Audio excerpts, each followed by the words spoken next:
രാഹുൽ ഗാന്ധി രാഹുൽ ഗാന്ധി രാഹുൽ ഗാന്ധി എവിടെയും രാഹുൽ ഗാന്ധി, എവിടെയും രാഹുൽ ഗാന്ധി. വയനാടും രാഹുൽ ഗാന്ധി, റായ്ബറേലിയിലും രാഹുൽ ഗാന്ധി, ഇപ്പോൾ ദാ വീണ്ടും അടുത്ത രാഹുൽ ഗാന്ധി.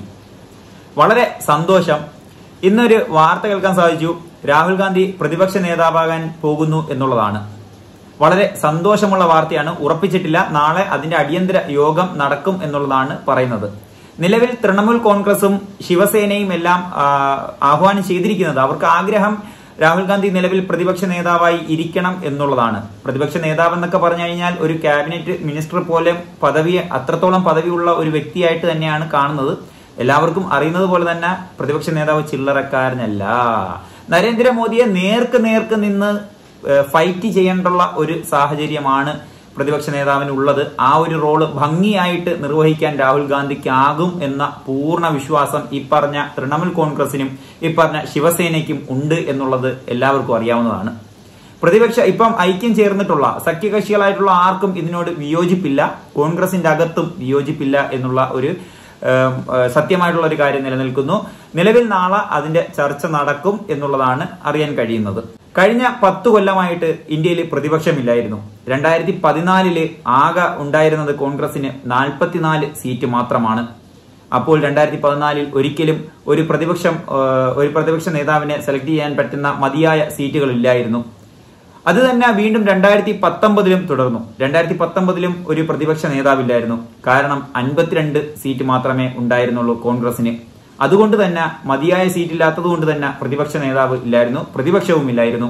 അതുകൊണ്ട് തന്നെ ഒരു സ്വേച്ഛാധിപതി ഭരണമായിരുന്നു കഴിഞ്ഞ 10 കൊല്ലം ഇന്ത്യയിൽ കാഴ്ചവെച്ചിരുന്നത്. നരേന്ദ്രമോദി മാത്രമായിരുന്നു ഇന്ത്യ ഒട്ടാകെ ഉണ്ടായിരുന്നത്.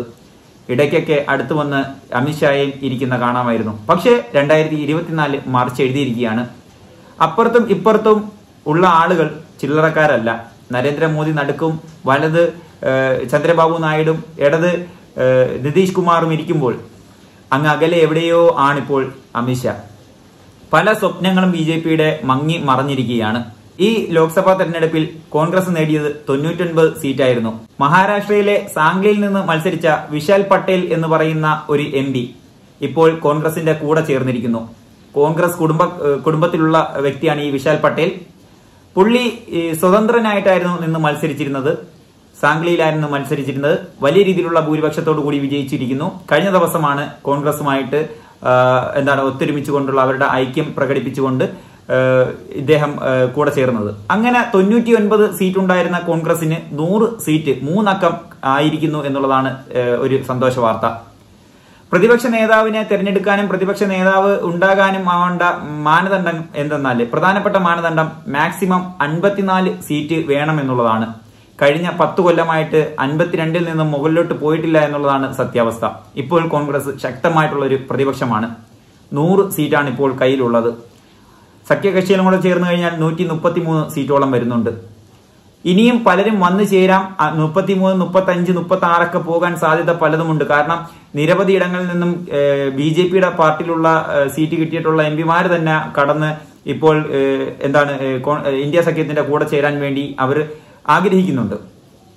കാരണം മറ്റൊന്നുമല്ല, 303 സീറ്റ് നിന്നിരുന്ന നരേന്ദ്രമോദി 2019 303 സീറ്റ് നേടിയ നരേന്ദ്രമോദി, ആ സമയത്ത് നരേന്ദ്രമോദി ആയിരുന്നു പ്രതിപക്ഷവും, നരേന്ദ്രമോദിയായിരുന്നു ഭരണപക്ഷവും, നരേന്ദ്രമോദി പറയുന്നതായിരുന്നു എന്തും. അതിന്റെ അകത്തുള്ള ഈ 303 സീറ്റിലുള്ള BJP പ്രവർത്തകരായാലും അവർക്ക് 352 നീക്കാൻ വേണ്ടിയിട്ടുള്ള കൂടെ നിന്ന ഘടകകക്ഷികൾക്കായാലും ഒരു വക മിണ്ടാൻ പറ്റില്ലായിരുന്നു. ഇപ്പോൾ അങ്ങനല്ല. നിതീഷ് കുമാർ, ചന്ദ്രബാബു നായിഡു സംസാരിച്ചു തുടങ്ങിയതോടുകൂടി തന്നെ ഈ BJPക്ക് ഐക്യം കൊടുത്തവരും സംസാരിച്ചു തുടങ്ങിയിരിക്കുന്നു. അതിൽ നിന്നും സംസാരിച്ച് അഭിപ്രായ ഭിന്നതകൾ വരുമ്പോൾ വിഘടിച്ചുകൊണ്ട് ഇന്ത്യ സഖ്യത്തിലേക്ക് ചേരാൻ ഇതിനോടകം തന്നെ നിരവധി MP തിരക്ക് കൂട്ടുകയാണ്. കഴിഞ്ഞ ദിവസം ഉത്തർപ്രദേശിലാണ് 3 BJP MP ഇന്ത്യ സഖ്യത്തിലേക്ക് വന്നത്. എന്തായാലും ഈ നാളെ നടക്കുന്ന യോഗത്തിൽ രാഹുൽ ഗാന്ധി പ്രതിപക്ഷ നേതാവാകും എന്നുള്ളതാണ് അറിയാൻ കഴിയുന്നത്. റായ്ബറേലിയിലൊക്കെ വലിയ രീതിയിലുള്ള ഭൂരിപക്ഷമാണ് നേടിയത്. വയനാടും ഒട്ടും കുറച്ചിട്ടില്ല. 3 ലക്ഷവും കടന്നാണ് പോയത്. വലിയ രീതിയിലുള്ള നേട്ടമാണ് രാഹുൽ ഗാന്ധി ഇന്ത്യ ഒട്ടാകെ അലയടിപ്പിച്ചത്. അതുമാത്രമല്ല, വേറൊരു കാര്യം ശ്രദ്ധിക്കേണ്ടുള്ളത്, നരേന്ദ്രമോദിയുടെ വോട്ടിംഗ് ശതമാനം കുത്തനെ ഇടിഞ്ഞു എന്നുള്ള വലിയ ഒരു കാര്യമാണ് നടന്നിട്ടുള്ളത്. 5 ലക്ഷം വരെയും വോട്ടിന് മുന്നിൽ നിന്ന നരേന്ദ്രമോദിയുടെ വോട്ട് 1.5 ലക്ഷത്തിലേക്ക് ഒതുങ്ങി. അതുകൊണ്ട് തന്നെ ഇന്ത്യയിലുള്ള വികാരം എന്താണെന്ന് എല്ലാവർക്കും അറിയാം. ഇന്ത്യൻ ജനത എന്താണ് ആഗ്രഹിക്കുന്നത് എന്ന് എല്ലാവർക്കും അറിയാം. ഇതുപോലൊരു തെരഞ്ഞെടുപ്പ് ഈ അടുത്ത കാലഘട്ടത്തിലൊന്നും നമ്മൾ കണ്ടിട്ടില്ല. അടുത്ത ദിവസം യോഗം കൂടുമ്പോൾ രാഹുൽ ഗാന്ധി പ്രതിപക്ഷ നേതാവായിട്ട് തന്നെ വരട്ടെ എന്ന് പ്രാർത്ഥിക്കുന്നു. വീഡിയോ ഇഷ്ടപ്പെടുന്നതായിരുന്നു. അടുത്ത വീഡിയോയിൽ ഇനിയും കാണാം.